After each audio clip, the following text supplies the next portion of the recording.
She held perfectly still. She couldn't remember. She groped blindly down the corridors of her mind. There were images, faces, a man with red hair tied back in a queue and a beard, a woman with brown hair, a boy with black.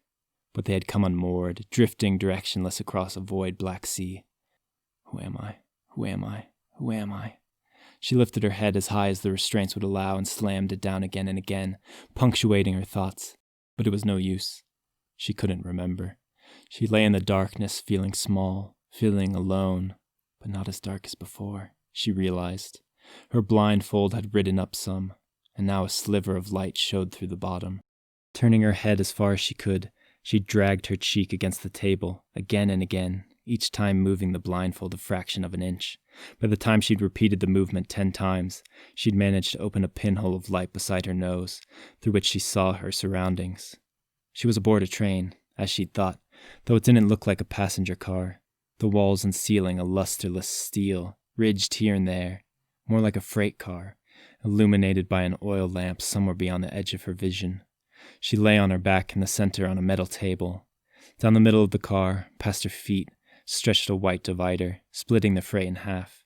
To her right was a bronze IV rack with 2 vials of liquid, one clear, the other yellow. But the brown tube which once must have connected to her wrist now hung flaccid, dislodged perhaps by the motion of the train, the liquid draining out onto the floor with a soft plip-plop, unleashing, as it did, a sharp chemical smell. Other than the somnambulant rattle of the train, all was silent, all still. And yet, she felt as if there were a presence nearby, just out of sight, watching her. The light fluttered, as if suddenly battered by a gale. Fingers of shadow writhed along the walls, one seeming to take shape for a moment in the corner of her eye. What the... Footsteps from the far end of the car drew her attention.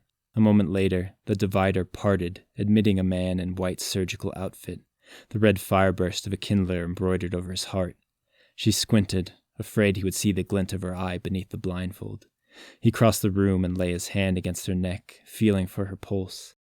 Noticing the IV spurting on the floor, he swore and stooped and took hold of the brown tube and reinserted it into the connector at her wrist.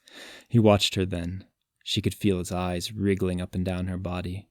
She forced herself to take slow, deliberate breaths, even as her heart hammered the inside of her chest.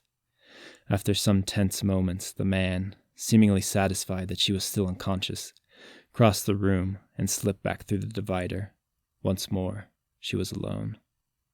That was too close, she thought, her lungs and heart stuttering. But now she had a new problem. She watched the vial of yellow liquid to which she'd been hooked, watched the shadow of the sedative drain down the tube toward her wrist, felt a spreading warmth as it entered her vein. She had now less than a minute, only the time it would take for the sedative to reach her brain, to find a way out. After that, her thoughts would scatter. She would lose consciousness. Calm down. Now think. Her eyes flit around the room. There had to be some way. Think! There were only 30 seconds left. If she could just free one of her hands, she might be able to undo the rest of the restraints. But no matter which way she twisted, she couldn't slip out of the manacles that bound her wrists. 15 seconds. Panic rising in her chest once more, she threw herself against her bonds, screaming silently into the gag. Please!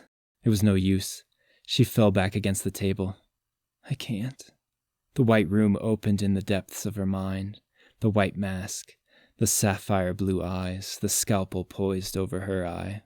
Trial 14, the whispery soft voice said, and it was soft as leaves skittering down the road in fall, and just as bitterly cold. Despair burrowed into her veins, wound itself around her heart. The hinges of her eyes opened and closed. That's when she saw it again. Something moving out of the corner of her eye.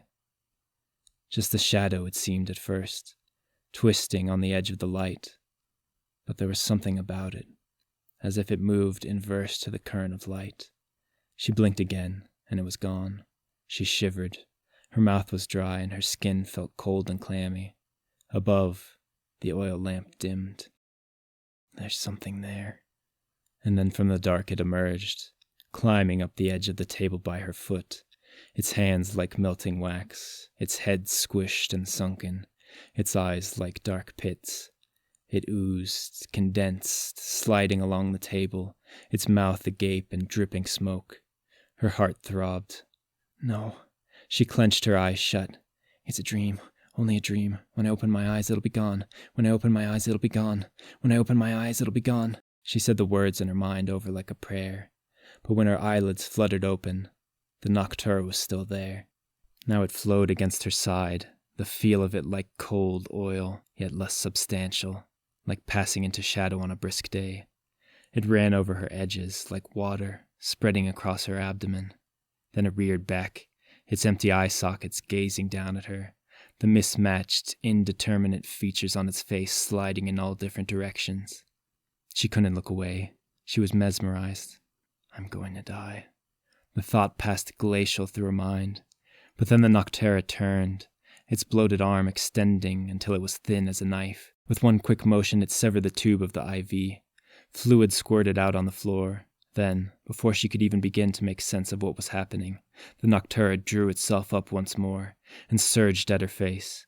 Ice-cold sludge squeezed down her throat, in through her nose, through the corners of her eyes, filling her lungs, choking her.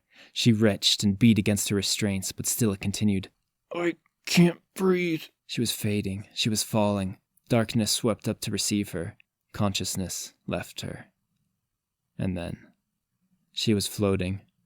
Her arms stretched to either side, her legs straight out from her hips. An incredible heat caressed her face and chest, touching every knot and every muscle of her body, and coloring the insides of her eyelids orange. The water, too, was delightfully warm, cradling her in its tender embrace. She kept her eyes pinched closed, relishing the feeling. It felt nice to simply drift, without thought, without concern, the tide turning slowly beneath her. She had the sense that there was something she needed to do, something important, go somewhere perhaps. But the heat turned her thoughts loose on the water, and gradually they drifted out of reach. It doesn't matter, she thought drowsily. Nothing mattered. The water lapped at her skin. The heat beat down on her shoulders. She would worry about it later. Just now, she was too comfortable to concern herself. But now the feeling returned with a new urgency, like a fly buzzing around her head, and no matter how she swatted at it, it wouldn't leave her. At last, with a terrible effort, she managed to crush it against the inside of her skull. Now I can relax. And she needed it. Every inch of her body ached, from her toes to her head, though the worst of it was in her wrists and her ankles, where she felt as if the skin had been rubbed raw. Dimly, in some far corner of her mind, she wondered why they hurt. The answer came skimming along the surface of the water. Because I was bound. And then she couldn't help but wonder, why was I bound? Blood rushed through her ears.